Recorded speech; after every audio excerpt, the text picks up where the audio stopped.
Closer to home, reaction from Democrats and Republicans to last night's Georgia governor's debate. That as issues of voting rights stay on center stage in the battle between Democrat Stacey Abrams and Republican Brian Kemp, who is also Secretary of State. WSAV's Joanne Merrigan is here with that and an audio tape getting coverage now. That's right, Ben. This isn't the first audio tape to get traction, by the way. For about 2 weeks now, Brian Kemp has used a portion of a tape made by Abrams at a campaign rally to say that she supports giving illegals the right to vote. Well, now it's apparently Kemp's turn. This recording from Rolling Stone is being used to add more heat to the fire of whether Kemp can be fair as he seeks a new job.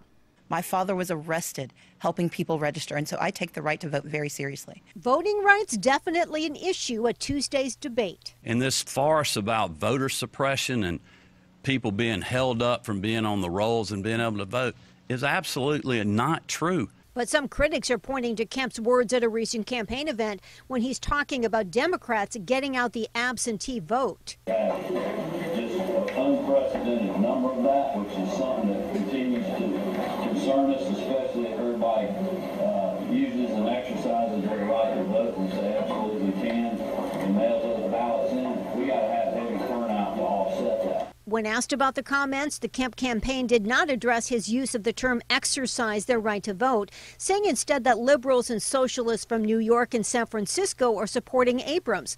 And in order to stop them from turning Georgia into California, they're doubling down on their grassroots efforts. And as Kemp said during the event, they have to turn out supporters to offset the left. Under his 8 years of leadership, Mr. Kemp has created an atmosphere of fear around the right to vote in the state of Georgia. Abrams saying voter suppression isn't just about being told no, it's about being told it will be harder to vote. If you look at the numbers, minority participation in Georgia is up 23%. We have 1 million more people on our voter rolls today than we had when I took office. And this is someone who takes credit for more people registering to vote, despite the fact that he purges voters at a regular interval. We have more people in Georgia. That's why we have more voters. Abrams, by the way, denies that she wants anyone who's not a citizen to be able to vote, saying that Kemp just completely took her comments out of context and did it on purpose. Abrams and Kemp are now polling in a dead heat at 48%.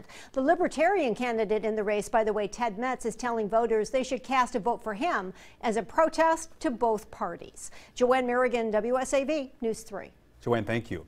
Brian Kemp hit the road after last night's debate. He's visiting 20 cities as part of what he's calling Putting Georgians First tour. He made several stops in the Coastal Empire today, including a New Beginning Church in Ludowici.